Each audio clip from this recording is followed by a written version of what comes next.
अस्सलाम वालेकुम जी। तुसी देख रहे हो इफ्तिखार अली टीवी ते मैं तुहाडा मेज़बान मुहम्मद इफ्तिखार।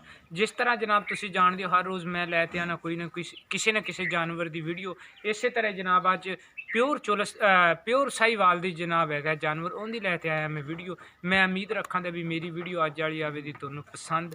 पहले जनाब तुहानू जानवर दिखाने उस तो बाद आपां मालक नाल भी करांगे सारियां गल्लां। माशाअल्लाह बड़ी खूबसूरत प्योर साहीवाल की जनाब हैगी गां आ हुणे ही सूई है, तकरीबन इनू घंटा को होया सूई नू। ते मालक नू थोड़ा जिहा नेड़े आवन देंदी, मेरे तो थोड़ा जिहा करदी है गुस्सा क्योंकि इन्हां दा मैं डॉक्टर भी हैगा। ते माशाअल्लाह सोहना जनाब तुहानू इंदे जनाब थाना आंदे पे ने सारे नज़र सोहना जनाब इन्हें हवाना चड्डा लिया होया है। ते थोड़ी जी मेरे तो ये डरदी है पहलां दी, अगे भी मैं इन्हां दे माल दे विच आवां ते मेरे तो थोड़ा जिहा गुस्सा करदी। माशाअल्लाह जानवर इन्हां दा खूबसूरत है। ये जनाब सूई है, इन्हें जनाब दिती है वच्छी। ए माड़ी ऐसा वच्छी वेखें जी, वच्छी ते पैर ना रख दे। गां थोड़ा जनाब कर दी है गुस्सा। ये आप मालक तो पुछां दे भी किन्ने दिन होए ने जनाब इनू सूई नू ते की इहदा हिसाब किताब है। माशाअल्लाह सोहना खूबसूरत इन्हें जनाब हवाना लिया। ये जनाब थोड़ियां नज़रां दे अगे सामने इनके थण जनाब तुहानू आंदे पे ने नज़र। माशाअल्लाह चंगी वेल है गां दी, चंगी लाश है। ए जनाब ये वच्छी हैगी वो भी जनाब तुहानू आंदी पई है नज़र। माशाअल्लाह प्योर साहीवाल दा टीका रखिया सी, टीके दी जनाब ये हैगी। ऐसा पैर ना उत्ते रख दे ते माशाअल्लाह सोहना बच्चा है। ए जनाब थाना हवाना चड्डा सारा कुछ जनाब है जनाब तुहाडियां नज़रां दे सामने। अगों पिछों जनाब करवावां दे तुहानू सारियां तसल्लियां। उस तो बाद आपां नहीं रखती जानवर आपदे आपदे आपदा केड़ा बच्चा ना उहदे उत्ते जनाब वो लाते उरा बेटा इत्थों मोबाइल फड़। हुण जनाब आपां करनियां भरा नाल सारियां गल्लां। अस्सलाम वालेकुम। की हत्थ मिलावना हो अजकल बंद है। की हाल है जनाब? ठीक ठाक। तबीयतां सेहतां ठीक ने? थोड़ा जिहा नेड़े हो चलो अपनी आवाज़ सही जाए। अल्लाह दा करम है।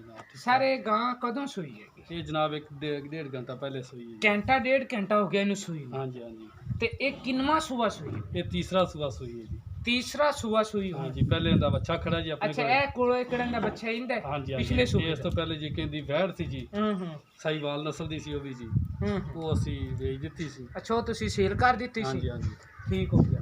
ते अच्छा होंदा खड़ा जी ते हुण बच्ची दित्ती माशाअल्लाह जी इन्हें।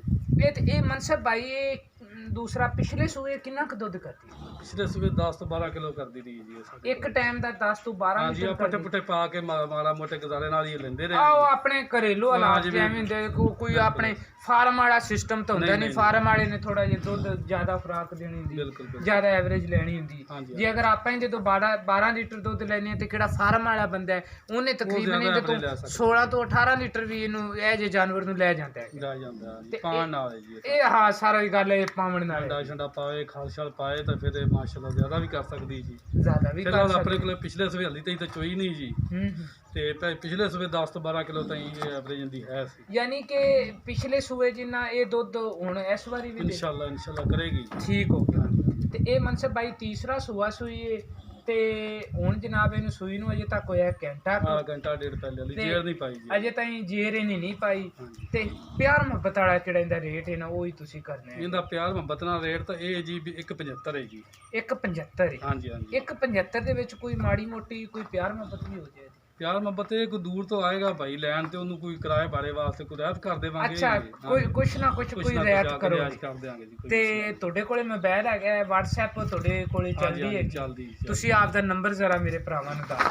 0300 पूरा जी। 0300 पूरा 73 17 354 नंबर है जी। 73 17 354 ये जनाब है भाई मनसब होरियां दा नंबर। ये जनाब इन्हां ने जनाब जानवर की तुहानू डिटेल दसी सवार ते रेट इन्हां ने जनाब तुहानू दस दिता है। अगर मेरा कोई किसी भाई नू आंदी पसंद वो जनाब करो साडे नाल राबता 0346 87 87 250। इसे नंबर ते जनाब मेरे चलदी WhatsApp ते इसे नंबर ते जनाब मेरे चलदी ईमो। ये जनाब प्योर साहीवाल दी जनाब ये गां हैगी ते ये आज थोड़ी जी ताज़ा सूई तां वास्ते गुस्सा कर दी। लेकिन ये भी ये कदों कोई इनकी चवाई 2-3 हो गई ये आपदे नॉर्मल हालात दे विच आ जाए दी। मैं उम्मीद रखा दा भी मेरी अज वाली वीडियो आवे दी तुहानू पसंद। अगर तुहानू पसंद आंदी सर तुसी इनू लाइक भी करना है, तुसी इनू शेयर भी करना है ते इफ्तिखार अली टीवी नू जनाब तुसी सबसक्राइब भी करना है। इंशाअल्लाह जी मिलां दी अगली वीडियो च इस तो भी अच्छे जानवर नाल। ते मैं उम्मीद रखा दा भी मेरे मुल्क नू बल्कि पूरी दुनिया नू अल्लाह ताला इस करोना तो रखे महफूज। ਤੇ ਪਾਕਿਸਤਾਨ ਜ਼ਿੰਦਾਬਾਦ।